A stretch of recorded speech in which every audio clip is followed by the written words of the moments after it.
चक्रवर्ती सम्राट महाराज भर्तृहरि जब युवावस्था को प्राप्त हुए तो युवावस्था में सबके हृदय में भोगाकर्षण होता है।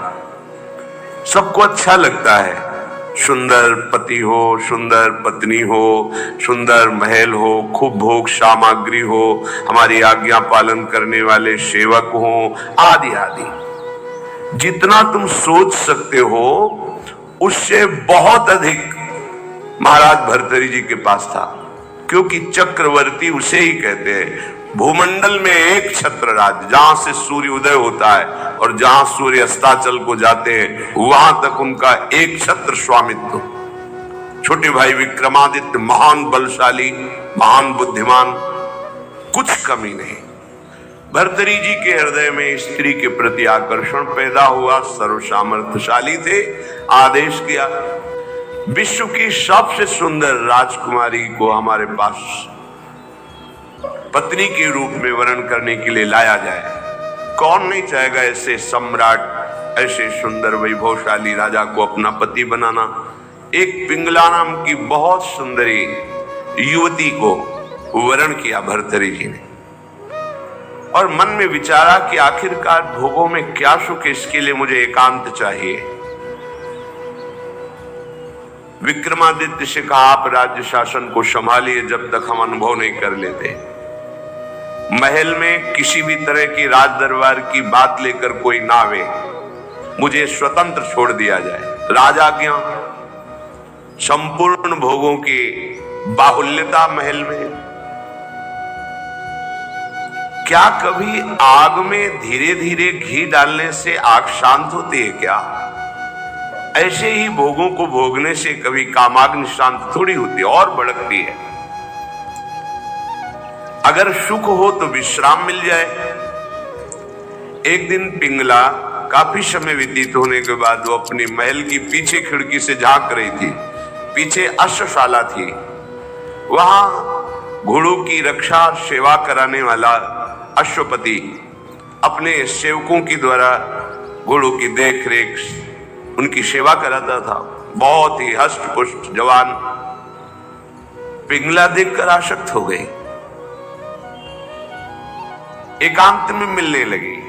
जब महाराज विश्राम को होते तो एकांत में मिलने लगे। गुप्तचरों के द्वारा यह बात जब विक्रमादित्य को पता चली तो बहुत अंदर से पीड़ित हुए कि क्या करूं, अगर मैं कुछ कहता हूं तो कहीं संशय न कर लिया जाए, अगर कहता नहीं हूं तो ये राजा के प्रति बहुत ही बड़ा विश्वासघात हो रहा है, और वो मेरे भ्राता हैं, मैं ऐसा सह नहीं सकता। एकांत में मिलने की प्रार्थना की। बहुत प्रवीण थी पिंगला, समझ गई। महाराज ने कहा आज मेरा भाई मेरे से मिलना चाहता है, पता नहीं क्या समस्या है। उनका मुझे पता है, जाइए पहले आप पूछ कर आइए। राजा को आश्चर्य हुआ, मेरे तक बात नहीं पहुंची, इसको पता है। बहुत प्रवीण थी, पर विषयों में प्रवीणता कोई प्रवीणता नहीं कहलाती। प्रवीणता तो विषयों के त्याग की होनी चाहिए। बुद्धिमत्ता गड्ढे में गिरने की नहीं होती, बुद्धिमत्ता उससे निकलने की होती है। विक्रमादित्य ने कहा कि मेरी बात पर विश्वास किया जाए महाराज, जो महारानी पिंगला है इनका चरित्र ठीक नहीं है, ये अश्वपाल से संबंध रखती हैं, ऐसा मुझे गुप्तचरों के द्वारा पता चला है। आवेश में अंदर गए। रानी ने कहा हम बता रहे हो, क्या बता रहे होंगे? वो यही बता रहे होंगे कि अश्वपाल से हमारा गलत संबंध है। ये तुम्हें कैसे? मुझे पता है। कैसे पता है? देखो हम आपको प्रमाणित नहीं करती, पर आपके भाई चरित्रहीन है। नहीं, इसका प्रमाण चाहिए। आप ऐसे पवित्र भाई के ऊपर ऐसी बात नहीं लगा सकती। तो धन दे करके किसी राज सैनिक को अपने अनुकूल करके किसी एक सदगृहस्थ परिवार को इस बात पे राजी किया कि तुम सभा में कहो कि हमारी बहू को ये राजपद पर होने पर गलत दृष्टि रखते हैं, गलत आचरण करते हैं, नहीं तो तुम्हारे पूरे परिवार को मरवा दूंगी। और महारानी पद में है, अगर ऐसा बोला तो सब सुख सुविधाएं आपको दे देंगी। वो बेचारा राज भय के कारण ऐसा ही बोला। महाराज की आसक्ति थी पिंगला में, भर्तरी जी की। उन्होंने बिना कुछ विचारे पिंगला की सलाह से और वो प्रमाण सदगृहस्थ जो बोला उससे उन्होंने विक्रमादित्य का राज निष्कासन आदेश कर इन्हें राज्य से बाहर कर दिया जाए, कभी हमारे सामने ना आए, हमारा ऐसा धर्महीन भाई नहीं हो सकता। विक्रमादित्य ने समझाने की कोशिश की लेकिन उनको समझ में नहीं आया। अब तो स्वतंत्रता, लेकिन जो धर्म युक्त होता है भगवान उसकी रक्षा करते हैं। एक ब्राह्मण तपस्या कर रहा था धन लाभ के लिए। देवराज इंद्र प्रकट हुए और उन्होंने कहा कि ये लो अमृत फल, और अंतर्ध्यान हो गए।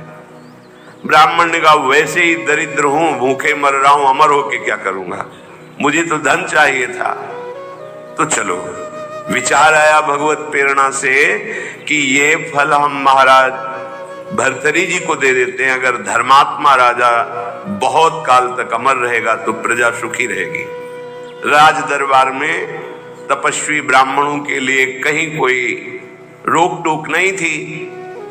वो गए महल में मिलने की आकांक्षा की, तुरंत आदर सहित महाराज भर्तरी उपस्थित हुए, आज्ञा कीजिए।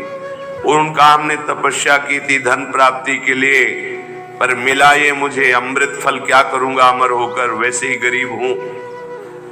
हमारी इच्छा है कि आप जैसे धर्मात्मा राजा यदि अमर रहेंगे तो प्रजा का पुत्रवत पालन करेंगे, और मुझे धन चाहिए तो आप धन दिला दीजिए और ये अमर फल ले लीजिए। अविश्वास की कोई गुंजाइश नहीं थी क्योंकि तपस्वी ब्राह्मण थे। महाराज भर्तरी ने आदेश किया जितना ये धन चाहे इनको दे दिया जाए। अमर फल लेकर एकांत में विचार किया कि मेरा संपूर्ण मन तो पिंगला में लगा हुआ है, मैं अमर होकर क्या करूंगा। यदि पिंगला अमर हो जाए तो जब तक जीवित रहूंगा ये हमारे साथ रहेगी। पिंगला को बुलाया और कहा महारानी ये फल खा लीजिए, हमारे देश के ब्राह्मण की तपस्या से ये अमर फल मिला है, इससे तुम मरोगी नहीं, अमर हो जाओगी। उनका आपको पता है कि अमर फल ऐसे नहीं पाया जाता, स्नान आदि करके देवार्चन करके हम पा लेंगे, दे दीजिए। ले लिया। पिंगला ने विचार किया कि अगर मेरा मित्र अश्वपाल अमर हो जाए तो फिर हमारा मिलन होता रहेगा। एकांत में जब अश्वपाल मिला तो उसको अमर फल दे दिया कि तुम पालो इसे। उसने भी कहा हम पालेंगे, लेके चला गया। और उसकी परम आसक्ति थी महाराज के दरबार की नर्तकी वैश्या से। नवयुवती अत्यंत सुंदर।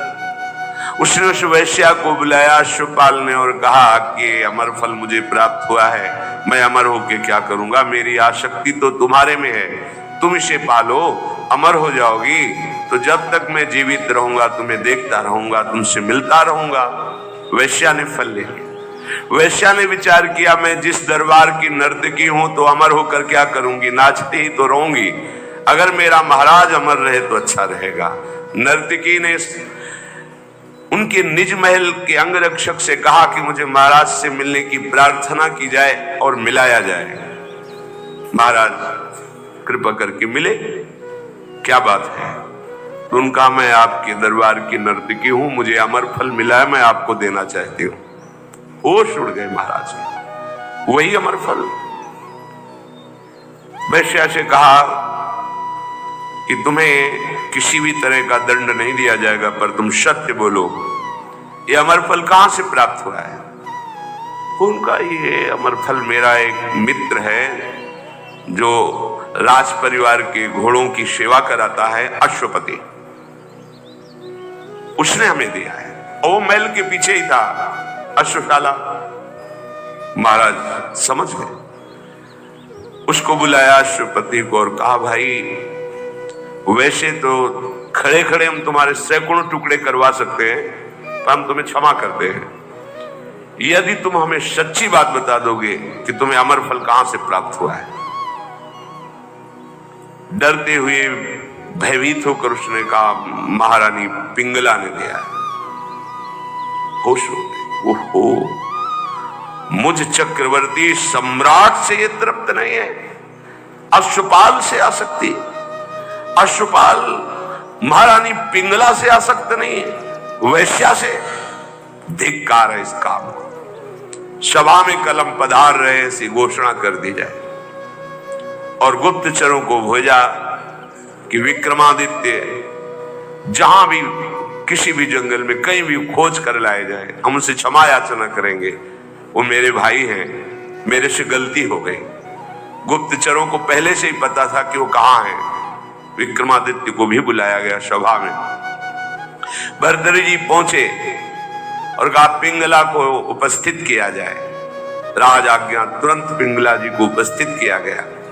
बोले मेरे देश के ब्राह्मणों की तपस्या का फल संपूर्ण प्रजा और राज्यसभा देखे। मैं अपनी तलवार से रानी का गला काटूंगा, पर वो मरेगी नहीं, क्योंकि इसने अमृत फलकाया है। और तलवार खींचा, जे ही प्रहार कर वो चीख पड़ी, नहीं महाराज रुकिए। क्यों? तुम्हें संशय है? अमृत फल मिथ्या नहीं हो सकता। उनका मैंने पाया नहीं। क्या किया? अश्वपाल को दे दिया, क्योंकि मेरी आसक्ति अश्वपाल। कुछ न किसी से फिर नहीं बोले। राज मुकुट सिंहासन पर रखकर और कहा विक्रमादित्य तुम इसका पालन करना, मैं ऐसे निकृष्ट संसार का आश्रय नहीं लूंगा। धिक्कार है। कैसा ये काम है जो मुझ चक्रवर्ती सम्राट से ये पिंगला तृप्ति का अनुभव नहीं कर पाई, विश्राम नहीं मान पाई। ये अश्वपाल से, अश्वपाल महारानी से नहीं, एक वैश्या से। धिक्कार इस काम की वृत्ति को, धिक्कार इस झूठे संसार के प्यार को।